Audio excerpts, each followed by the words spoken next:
Okay, thank you. A few concluding words on the on the WTO case. Our first question was, is this an anti-democratic institution? There's a lot of criticism of the WTO this way. I have a lot of video footage from the Seattle protests, and there's a lot of complaint. Some of it not too well informed. But the way that the WTO is anti-democratic is that the large, wealthy countries negotiate the WTO. The smaller countries don't have much of a voice. Developing countries don't have much of a voice. On the other hand, for developed countries, and even for developing countries, this is a treaty. It's voluntarily entered into. All kinds of countries, even if they don't have much of a voice, want to be a part of this just because the rules are so beneficial for encouraging trade. And I thought all of this came out very well in the discussion. Now, I wanted to put some particular cases in here. It's important to see the arguments on and the issues and the arguments, because this is the way that this organization is run. The big change between the old GATT, the General Agreement on Tariffs and Trade, and the new World Trade Organization, is that the World Trade Organization has a dispute settlement body. And this is a group of international jurists that decide these cases, and they decide it based on the arguments that are presented by the different sides. Now, these arguments, the people who bring these cases, of course, the countries bring them, but the reason countries bring them is that you've got these powerful economic interests that are lobbying one way or another in these disputes. And then this panel, these judges, have to sort this out and make a ruling. And so I liked I thought that all the discussions were good, and either pro or con the rulings. For most of these rulings, there wasn't too much disagreement on the steel imports or hormone-fed beef or the Malaysian fishermen. So what I want to focus on in these concluding comments is what's going on here now with international trade law, and this is going to be important over the course of your careers, because the World Trade Organization is building up a body of international trade law, and it's doing it one case at a time.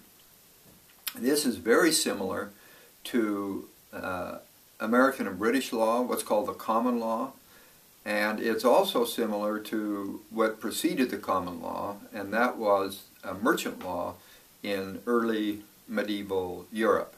And this is a subject that interests me. I've even done research on this subject.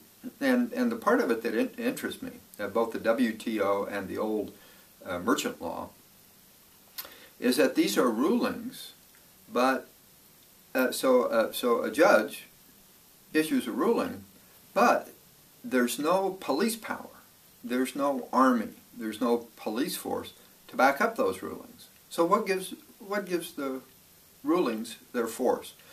Well, in the old merchant law, what gave it its force is that if a merchant didn't agree to the ruling, they just booted him out of the market.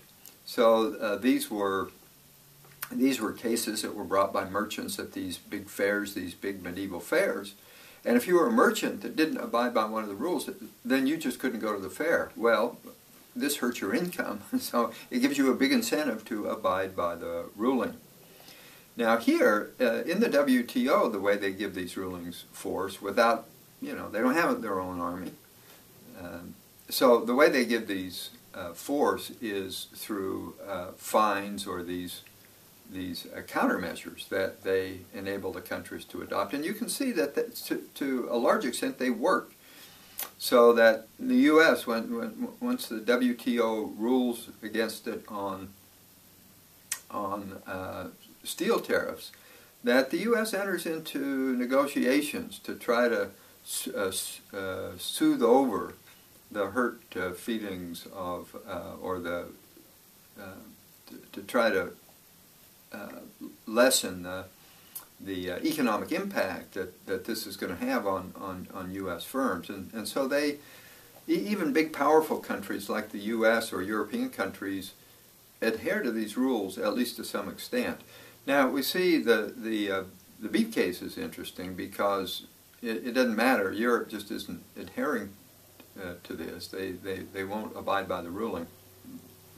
And this shows a real weakness of this organization, that if big powerful countries like the U.S. or Europe or China is getting there, if they refuse to abide by these rulings, then this whole system could come apart. And this would, of course, the great worry here is that if the WTO does come apart, if people start ignoring these rulings from the WTO, then we will get a repeat of the 1930s, where we will get all these protectionist and then counter measures so that you get a trade war. And of course this would be devastating, not just to the world trade system, but to all of these national economies, which all of us now, including the United States, which is one of the least dependent countries on foreign trade, but even the U.S., were the world trading system to collapse, it would have a terrible impact on the U.S. economy.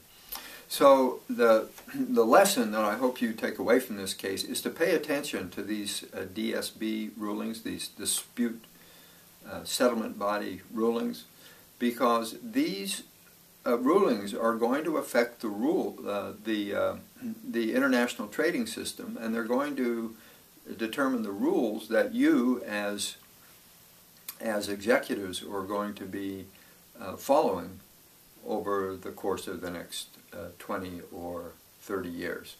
And these rulings have taken kind of a back seat right now because of other turmoil in the world economy, especially the U.S. subprime meltdown and now the euro meltdown.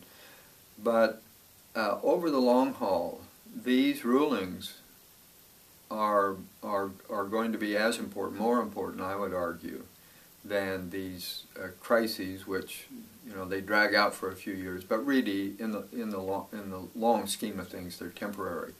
These dispute body rulings are not temporary. So my advice would be to keep an eye on these and to watch how they're going to affect the economic interests of your particular firms.